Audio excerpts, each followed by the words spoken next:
بسم الله والصلاة والسلام على رسول الله سيدنا محمد وعلى آله وصحبه وسلم. السلام عليكم ورحمة الله وبركاته.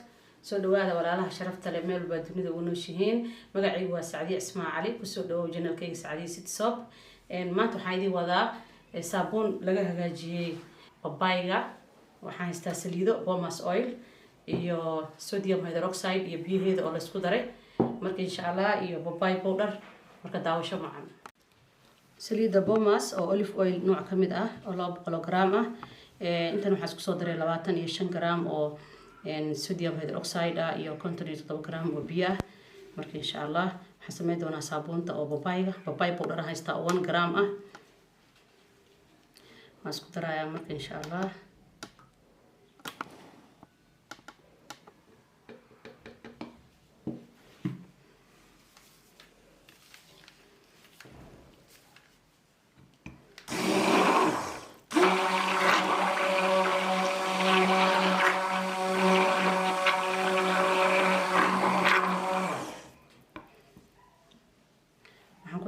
babay powder 1 gram ah. babay powder ka waxa isticmaalaysaa powderska 1%.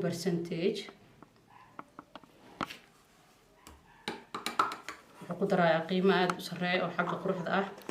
skin brighten ayuu leeyahay, skinka aad u qurxiya.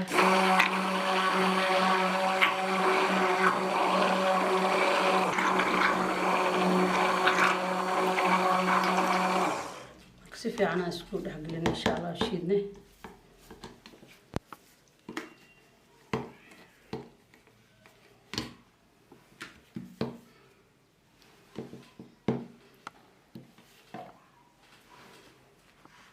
أنا مال إسكانة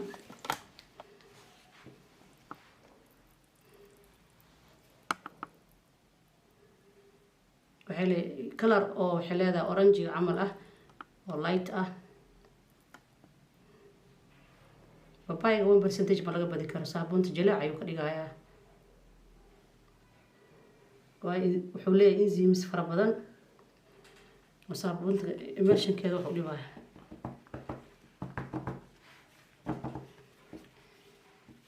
marka 24 saacadood kadib waa isku soo noqonaynaa. marka way qalashay saabuuntii oo soo saareynaa.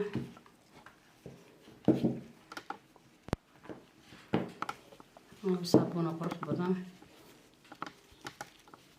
saabuunta babayga skinka aad ay u qurxisaa.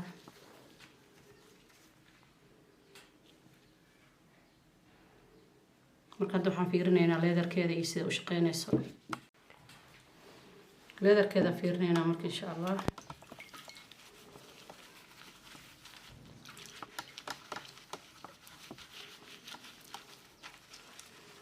saabuun waxa aad loo fiiriyaa leedarka cleansiga si wax u nadiifinayso si wax u beenayso iyo skinkina wax u dhibeynin. marka ma sha Allah leedarkeeda top waaye.